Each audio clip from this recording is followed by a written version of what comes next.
The race, day 6. In the dark, we roar wildly through some trees that come so close to the trail the sled seems hardly to fit through. Twice I am knocked off the sled and scrambled back on. When we climb up a frozen riverbed and waterfall in the dark, the dogs jump up from boulder to boulder, and I hang beneath the sled at one point with my feet out in open space. And suddenly, we come out in the burn. We were warned about the burn. It is a 90-mile wide stretch of broken country where a forest fire took everything out. For some reason, there is often not very much snow in the burn, and this year is no exception.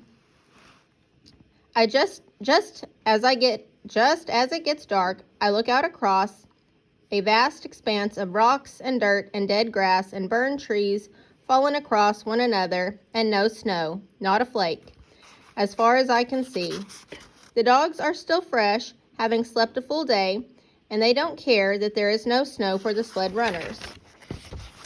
It's all the same to them, and I have to run them. Inside half a mile, I'm in trouble. The dogs run beneath a burned tree, and the sled jams. I cannot back them up, so I take a small bow saw and cut through the tree, which allows the sled to escape.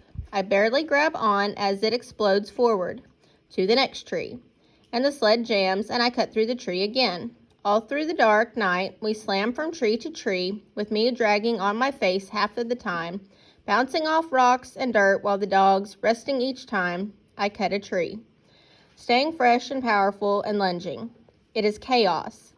I have not rested well, and the hallucinations start about midnight. I have the same man in the trench coat on the sled for a time, talking to me about educational grants, until I tell him to shut up and leave, and he becomes indignant. I learned that night how powerful hallucinations can be.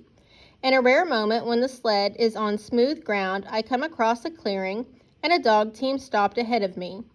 All the dogs are asleep, spread out across the grass, and one of the other mushers in the race is leaning over the empty sled with his fists raised.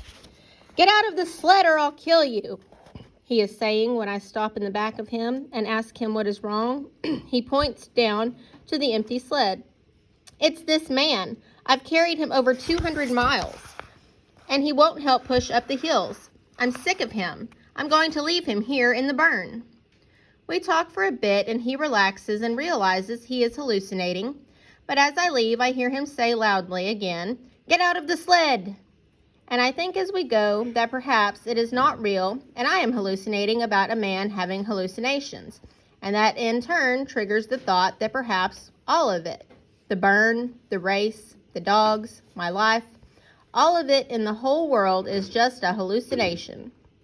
My brain is running wild with this thought when the dogs stop and I look up, and there is an enormous bull buffalo standing in front of my leader, smelling his head.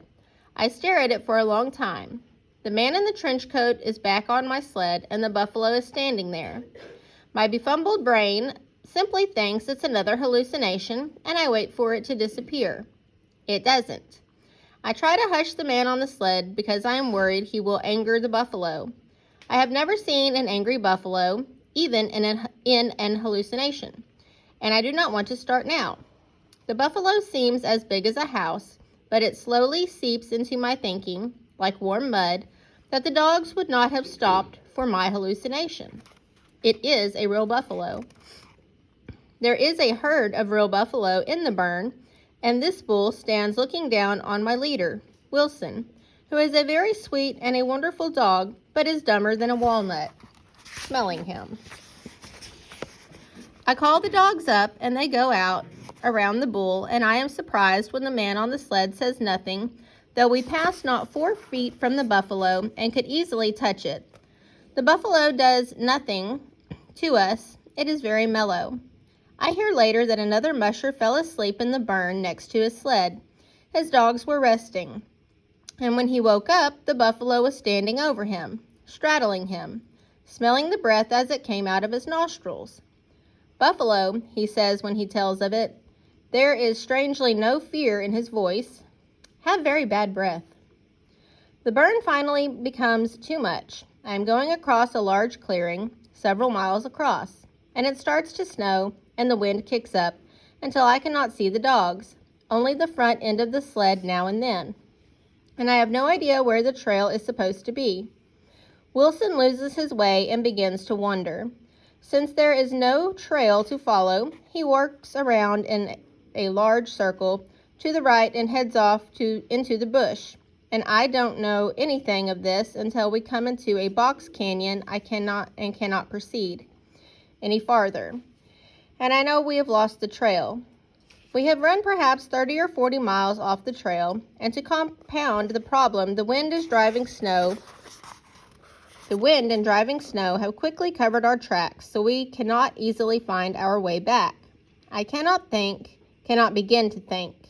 I sink down on my knees next to the sled in a kind of surrender, and when I look up, my friend is there, the Eskimo man who helped me when I was sick there, and he takes Wilson by the back of his harness and drags the team around, and I stand on the sled and we start.